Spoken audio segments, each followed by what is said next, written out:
আসসালামু আলাইকুম এভরিওয়ান। আমার নতুন একটা ভিডিওতে আপনাদের সকলকে স্বাগত জানাই। দুপুর থেকে আকাশে মেঘ জমেছে, হালকা বৃষ্টিও পড়ছে। মা হওয়ার আগে এরকম বৃষ্টির দিনে জানলার ধারে বসে বৃষ্টি উপভোগ করতাম, কিন্তু এখন জীবনটা একটু অন্যরকম হয়ে গেছে। এখন বাচ্চার যত্ন নেওয়া, তাকে খাওয়ানো, স্নান করানো, বাচ্চার কাপড় গোছানো, এসবের মাঝে আর বৃষ্টিটা উপভোগ করা হয়ে ওঠে না। যদিও এই জীবনটাও খুব সুন্দর, নিজের বাচ্চাকে তিলে তিলে বড় হতে দেখা, তার জীবনের প্রতিটা নতুন ধাপ আনন্দের সহিত উপভোগ করা।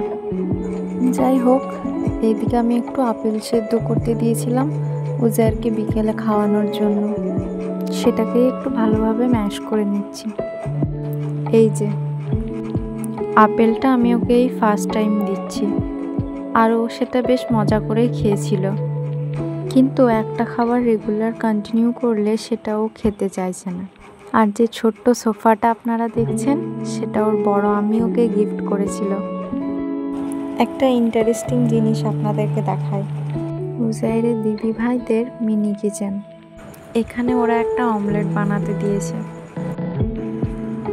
মেয়েদের জীবনটা কি অদ্ভুত, তাই না? একসময় আমরাও এরকম রান্নাবাটি খেলতাম, আর আজ সত্যিকারের রান্নাঘরের রানী আমরা। যাই হোক, দিদি ভাইয়ের অমলেট বানানো কমপ্লিট, আর ওদিকে ভাই প্লেট নিয়ে দাঁড়িয়ে আছে। এটা খাই না মাথায় দেয় ও নিজেও জানে না। হাত দিয়ে খেতে পারছিল না বলে ওরা একটা চামচও দিয়েছে এখানে। আর এই যে দিদি ভাইদের মিনি কিচেনের দফা শেষ, আর আমার ভিডিওটাও শেষ।